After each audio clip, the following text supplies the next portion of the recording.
नमस्कार दोस्तों, आज की वीडियो में मैं आपको बताने वाला हूं कि स्टेट बैंक ऑफ इंडिया का जो केवाईसी फॉर्म होता है, इसको बिल्कुल सही तरीके से आपको कैसे फिलअप करना है।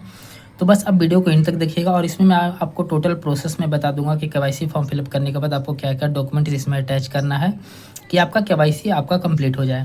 तो सबसे पहले इस तरह का ये फॉर्म होता है, ये फॉर्म आपको ब्रांच से आपको ले लेना है। उसके बाद यहाँ पे सबसे ऊपर में आपको दिख जाएगा केवाईसी फॉर्म, इस तरह से रहेगा। यहाँ पे एसबीआई का लोगो रहेगा। सारा फॉर्म में जो भरने का प्रोसेस है सेम ही है। सबसे पहले आपको यहाँ पे क्या करना है, अगर आप केवाईसी में किसी तरह का चेंज कर रहे हैं तो चेंज पे टिक करना है। अगर आप पहली बार केवाईसी करवा रहे हैं, न्यू केवाईसी करवा रहे हैं तो न्यू पे टिक कर देना है, ठीक है। उसके बाद यहाँ पे ब्लॉक ए है, बी है, सी है, डी है, 4 कॉलम में आपको भरना है, ठीक है। सबसे पहले मैं आइडेंटिटी डिटेल्स में आपको सबसे पहले आपको अपना नाम दे देना है। जो भी आपका नाम होगा, जो भी आप डॉक्यूमेंट्स इसमें अटैच कर रहे हैं, आधार हो, पैन हो, उसमें नाम होगा, सेम टू सेम नाम आपको यहाँ पे भर देना है। उसके बाद यहाँ पे आपको अपना पिताजी का नाम लिख देना है। इसमें ब्लॉक लेटर में ही लिखना है, जो बॉक्स है उसी में लिखना है, ठीक है। इस चीज़ का आप ध्यान रखेंगे। उसके बाद यहाँ पे जेंडर है, जेंडर आप सेलेक्ट कर लेंगे। उसके बाद यहाँ पे मैरिटल स्टेटस में आपको बताना है कि मैरिड है कि अनमैरिड है, तो यहाँ पे आपको जो भी होंगे आप यहाँ पे टिक कर लेंगे। उसके बाद यहाँ पे आपको अपना डेट ऑफ बर्थ यहाँ पे फिलअप कर देना है, जो भी आपका डेट ऑफ बर्थ होगा। उसके बाद यहाँ पे आपको एक फ़ोटोग्राफ आपको चिपका देना है, पासपोर्ट साइज फ़ोटो। उसके बाद नेशनलिटी में आपको इंडियन यहाँ रखना है। उसके बाद यहाँ पे जो स्टेटस है आपका, रेसिडेंशियल इंडिविजुअल है, नॉन रेसिडेंस है या ओरिजिनल नेशनल है। मतलब आपका पर्सनल जो घर है उसमें आपको क्या करना है, रेसिडेंशियल इंडिविजुअल। कहीं आप रेंट पे रहते हैं तो रेंट पे रहने के लिए यहाँ पे इस तरह का यहाँ पे टिक करना होगा। अगर आप फॉरेनर हैं तो फॉरेनर में ये वाला आपको टिक करना होगा। उसके बाद आपका पैन नंबर यहाँ पे पूरा एंटर कर देना है। मैंने यहाँ पे क्रॉस कर दिया है कुछ यूट्यूब के टर्म्स एंड कंडीशन की वजह से। आपको अपना पैन नंबर यहाँ पे पूरा लिखना है। उसके बाद यूनिक आइडेंटिफिकेशन नंबर में आपको अपना आधार नंबर यहाँ पे पूरा लिख देना है। उसके बाद यहाँ पे आप प्रूफ क्या दे रहे हैं, अगर आप पैन कार्ड दे रहे हैं तो पैन कार्ड पे टिक कर देंगे। अगर आप पैन कार्ड के अलावा कोई डॉक्यूमेंट दे रहे हैं तो अदर पे टिक करके उस डॉक्यूमेंट का यहाँ पे आपको नाम लिख देना है, ठीक है। आगे बढ़ते हैं, बी वाला कॉलम में आते हैं। बी वाला कॉलम जो है एड्रेस का कॉलम है। इसमें आपका कॉरस्पॉन्डेंस एड्रेस और यहाँ पे आपको नीचे में परमानेंट एड्रेस है। कॉरस्पॉन्डेंस एड्रेस में आपको अपना पूरा एड्रेस लिख देना है। यहाँ पे कंट्री वगैरह हो गया, पिन कोड हो गया।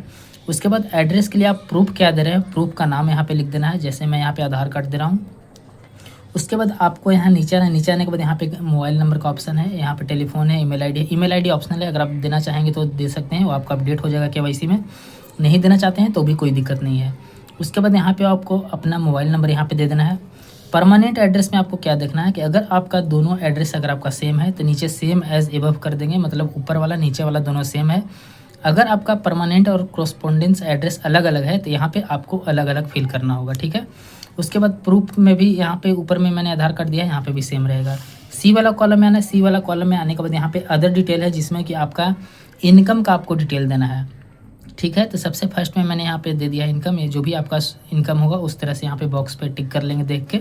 उसके बाद यहाँ पे नेटवर्थ है। नेटवर्थ में आपका जो 1 साल का इनकम है, इनकम को यहाँ पे लिख देना है। उसके बाद यहाँ पे कब तक आप इनकम दे रहे हो उस डेट को भी यहाँ पे आपको मेंशन कर देना है। उसके बाद आपका ऑक्यूपेशन हो गया, जैसे कि व्यवसाय आपका क्या है। यहाँ पे ढेर सारा ऑप्शन है, पब्लिक सेक्टर है, गवर्नमेंट सर्विस है, बिजनेस है, प्रोफेशनल है, एग्रीकल्चर है, रिटायर्ड है, हाउसवाइफ है, स्टूडेंट है, अदर है, जो भी है इसमें आप उसमें टिक कर देंगे।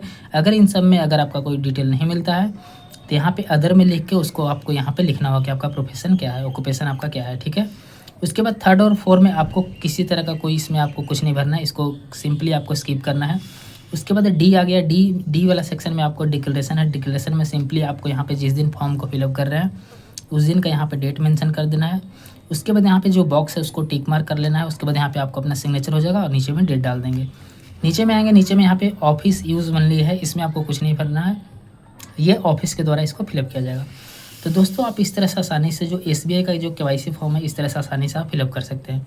अब इसके साथ क्या क्या डॉक्यूमेंट्स आपको अटैच करने हैं, सबसे पहले आपका जो आइडेंटिटी प्रूफ में आप क्या दिए हैं वो प्रूफ देना होगा। जैसे आइडेंटिटी प्रूफ में आपका पैन कार्ड हो गया, एड्रेस प्रूफ में आपका आधार कार्ड हो गया। ये दोनों डॉक्यूमेंट्स को आपको इसके साथ अटैच कर देना है।